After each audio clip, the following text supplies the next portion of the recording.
Hello students, कैसे हैं आप सब लोग। उम्मीद करता हूँ सारे बच्चे बहुत ज़्यादा अच्छे होंगे, बहुत अच्छे से अपनी पढ़ाई को कर रहे होंगे।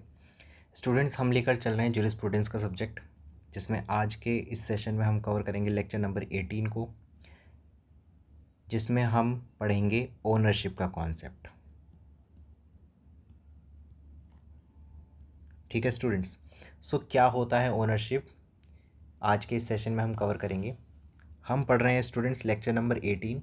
अब तक स्टूडेंट्स हम लेक्चर 17 तक कवर कर चुके हैं, और जिसने भी अब तक वो सारे लेक्चर्स नहीं देखे हैं तो आप मेरे इस चैनल पर जाइए और वहाँ पर आप प्लेलिस्ट के सेक्शन में जाएंगे तो वहाँ पर आपको ज्यूरिस्प्रूडेंस की कंप्लीट प्लेलिस्ट आपको मिल जाएगी, जहाँ पर आप सारे लेक्चर्स का एक्सेस फ्री ऑफ कॉस्ट कर सकते हैं। ठीक है। सो स्टूडेंट्स, चलिए शुरू करेंगे आज के सेशन। मेरा नाम है पंकज, तो चलिए स्टार्ट करते हैं। सो ओनरशिप का जो कॉन्सेप्ट होता है वो सालमंट, जो हमारे फेमस ज्यूरिस्ट हैं, उन्होंने ओनरशिप को कैसे बताया है। चलो, ये कहते हैं कि ownership denotes a relationship between a person and a object forming the subject matter of his ownership. मतलब कोई भी एक पर्सन है, ठीक है, और कोई भी एक सब्जेक्ट मैटर है, ठीक है। सो ये पर्सन ये सब्जेक्ट मैटर के साथ में एक रिलेशनशिप में है, जिसमें वो इस सब्जेक्ट मैटर की अपने पास में क्या ले रहा है, ओनरशिप ले रहा है। ठीक है।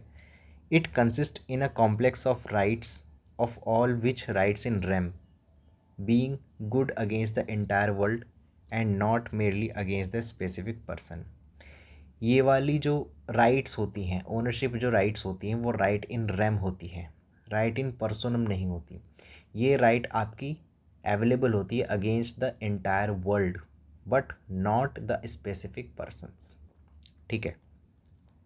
इंसिडेंस ऑफ ओनरशिप क्या होंगे। पहला इंसिडेंस है the owner has right to possess things that he owns. अगर कोई भी व्यक्ति है, सपोज जैसे ये वो व्यक्ति था और ये इस घर का ओनर है, सो इसके पास उस घर को पोजेस करने के कंप्लीट सारे राइट्स होंगे। नेक्स्ट है आपका the owner normally has right to use और इन्जॉय द थिंग्स ओन। वो इस घर को कम्प्लीटली तरीके से इन्जॉय कर सकता है और इस्तेमाल कर सकता है। द राइट टू मैनेज, वो मैनेज भी कर सकता है। The right to decide how it shall you be use और rights of income from it. वो इस घर को अपने तौर तरीके के हिसाब से इस्तेमाल कर सकता है और ये भी डिसाइड कर सकता है कि उस घर से वो किस तरीके से इनकम जनरेट कर सकता है। सो राइट टू पोजेस आ गया है, राइट टू मैनेज आ गया है, राइट टू डिसाइड आ गया है, और राइट ऑफ इनकम भी आ गया है। नेक्स्ट है आपका the owner has right to consume, destroy और एलिनिएट द थिंग्स। बिल्कुल, अगर वो उस चीज़ का मालिक है, सो वो उसके पास ये सारी राइट्स भी होंगी, जिसमें वो उस सब्जेक्ट मैटर को कंज्यूम कर सकता है, उसको डिस्ट्रॉय ख़त्म कर सकता है, उसको एलिनिएट कर सकता है। ठीक है। राइट टू एलिनिएट का मतलब होता है राइट टू ट्रांसफ़र। सीधा सीधा क्या बोल रहे हैं यहाँ पर, राइट टू ट्रांसफ़र। मतलब मैं वो चीज़ किसी और को भी दे सकता हूँ, और जब मैं वो चीज़ किसी और को दूंगा तो उसकी ओनरशिप की राइट्स भी उसके साथ साथ ट्रांसफ़र हो जाएंगी उस दूसरे पर्सन को। Ownership has characteristics feature of being indeterminate in duration and ownership has residuary character. तो सालमन ने इसको बताया कि जो राइट्स ऑफ ओनर होती है with the lesser rights of possessor and encumbrance by stating that owner's rights are indeterminate and residuary in way which these rights are not। मतलब जो ओनर राइट्स होती हैं वो इनडिटर्मिनेट नेचर की होती हैं काफ़ी हद तक, और वो रेसिडुअरी नेचर का कैरेक्टर निभाती हैं। मतलब अगर हम सीधा सीधा बात करें, सो ओनर्स की जो राइट होंगी, उस राइट के साथ साथ राइट टू पोजेस की भी राइट आती हैं। ठीक है। सो उस राइट टू पोजेस के अकॉर्डिंग वो उस सब्जेक्ट मैटर को ओन करता है। So that is the concept. ठीक है। अब इसी के साथ जॉन ऑस्टिन, जो फेमस ज्यूरिस्ट थे, उन्होंने ओनरशिप को क्या बताया। ये कहते हैं कि ओनरशिप और प्रॉपर्टी में be described accurately though that the right to use और deal with some given subject matter in a manner और to an extent which though is not unlimited is indefinite. So changing the expression that all other person are bound to forbear from acts which would prevent to hinder the enjoyment of the exercise of the right। और John Austin कहते हैं कि जो ownership होती है, ठीक है, जो ओनरशिप होती है वो ओनरशिप अपने साथ साथ कुछ राइट्स को लेकर के आती है, जैसे कि राइट टू यूज़ और right to deal with some given subject matter. और इसके साथ साथ राइट टू इन्जॉयमेंट का भी कॉन्सेप्ट यहाँ पर जनरेट होता है। मतलब अगर मैं किसी चीज़ को ओन करता हूँ तो उस राइट को इस्तेमाल करने के लिए, उस सब्जेक्ट मैटर को इस्तेमाल करने के लिए, उस सब्जेक्ट मैटर को कंप्लीट तरीके से यूज़ करने के लिए, उसको इन्जॉय करने के लिए मेरे पास अपना खुद का एक राइट होगा। ऑस्टिन ने साथ साथ ये भी बताया कि ये बेसिकली जस्ट इन रैम का स्पीसीज़ होती है ओनरशिप, ठीक है, और ये यूनिवर्सली एक्सेप्टेबल है, ठीक है, ये क्या है, यूनिवर्सली एक्सेप्टेबल होती है। नेक्स्ट, डाइज नाम के जो हमारे ज्यूरिस्ट हैं उन्होंने ओनरशिप को किस तरीके से बताया, चलिए पढ़ते हैं। सो ये कहते हैं कि एक पर्सन जो कि एक ओनर है किसी भी चीज़ का, तो हम ये मान लेंगे कि उस पर्सन के पास में उस चीज़ का कोई ना कोई इंटरेस्ट है। मतलब अगर मैं एक घर का ओनर हूँ तो मेरे पास घर का लिए अपने मन में, अपने पास में एक इंटरेस्ट होगा, और वो इंटरेस्ट मैं किसी और को नहीं दूंगा, क्योंकि वो इंटरेस्ट, वो इन्जॉयमेंट, वो मैं केवल अपने पास में रखूँगा, बिकॉज मैं ही उसका ओनर हूँ। सो डाइज ने इसको बहुत ही एक अलग तरीके से बताया और इसको एक क्लेम के रूप में देखा कि अगर मैं एक घर का ओनर हूँ तो मैं ही उस घर पे अपना क्लेम करूँगा, जो कि एक अलग सा एक प्रैक्टिकल एस्पेक्ट्स बताता है ओनरशिप के कॉन्सेप्ट का, ठीक है। नेक्स्ट, अब हम समझते हैं types of ownership.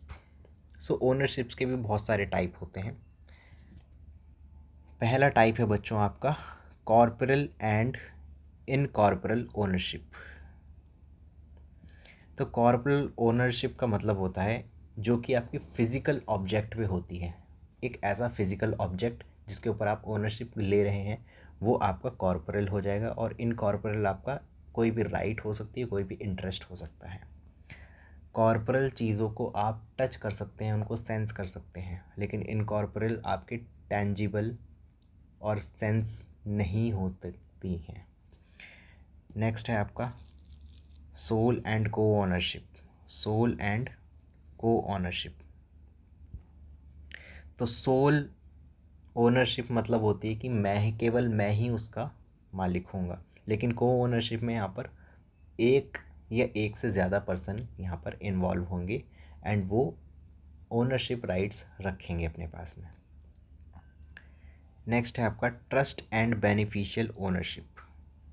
Trust and beneficial ownership, trust ownership में आपकी कोई भी को ओनरशिप नहीं होती है, और ट्रस्ट के अंदर बेसिकली आप ट्रस्टी बना रहे हैं, आप एक ट्रस्टी हैं और आप अपने बिहाफ में किसी दूसरे व्यक्ति को वो रिस्पॉन्सिबिलिटी दे रहे हैं उस चीज़ को संभालने के लिए, एंड साथ ही साथ वो काफ़ी हद तक उससे बेनिफिट भी ले सकता है। So the person on whom the responsibility lies for the benefit of other is called the trustee, and trustee के पास में कोई भी राइट नहीं होता कि वो उस प्रॉपर्टी को एंजॉय करेगा, ठीक है। तो हम ये कह देंगे कि जो ओनरशिप होती है ट्रस्टीज़ के पास में वो बहुत ही लिमिटेड एडिशन की होती है, लेकिन इसी के कंप्लीट एक्सचेंज में अगर हम देखें जो बेनिफिशियल ओनरशिप होती है, बेनिफिशियल में को ओनरशिप आप कर सकते हैं, बेनिफिशियरी बना सकते हैं आप किसी और को। यहाँ पर एक बेनिफिशियल रिलेशनशिप क्रिएट हो रहा है, ठीक है, जो कि आपके ट्रस्ट से क्रिएट हो रहा था। ये बेनिफिशियरी के पास में फुल राइट होता है कि वो प्रॉपर्टी को एंजॉय कर सकेगा। नेक्स्ट, ओनरशिप यहाँ पर कंप्लीट होती है। नेक्स्ट है स्टूडेंट आपका legal and equitable ownership. So legal ownership में क्या होता है, ये बेसिकली कानून के द्वारा आपको वेस्टेड होंगी लीगल ओनरशिप की राइट्स, और इक्विटेबल राइट्स जो होती हैं आपको वो concept of equity of common law के ऊपर बेस्ड होंगी। मतलब आपकी अगर इक्विटी है किसी भी प्रॉपर सब्जेक्ट मैटर के अंदर। सो वहाँ पर आपकी इक्विटेबल ओनरशिप हो जाएगी डेवलप। ठीक है। सो लीगल ओनरशिप और इक्विटेबल ओनरशिप में एक थिन लाइन डिफरेंस है, इस चीज़ को समझ लेना पड़ेगा, है ना। Next, vested and contingent ownership.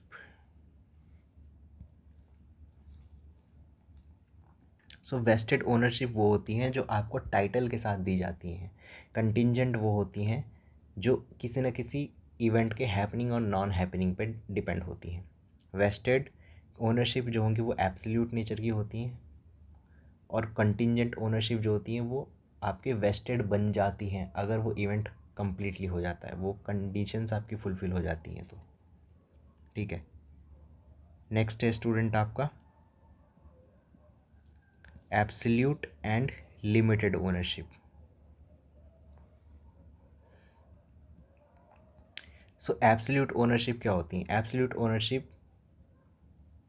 Is absolute when possession, enjoyment and disposal are complete.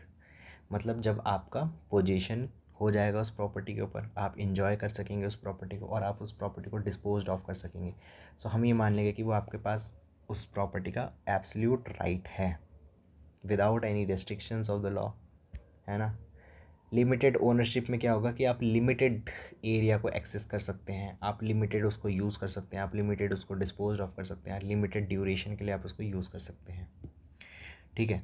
तो स्टूडेंट्स आज के सेशन के लिए सिर्फ इतना ही, पढ़ेंगे हम अगले सेशन में और जानेंगे ज्यूरिस्प्रूडेंस के कुछ नए कॉन्सेप्ट्स के बारे में। ठीक है।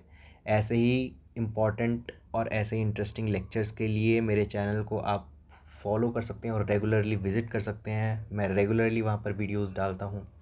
ठीक है। तो स्टूडेंट्स मिलेंगे अगले सेशन में, तब तक के लिए टेक केयर, गुड बाय और अच्छे से पढ़िए।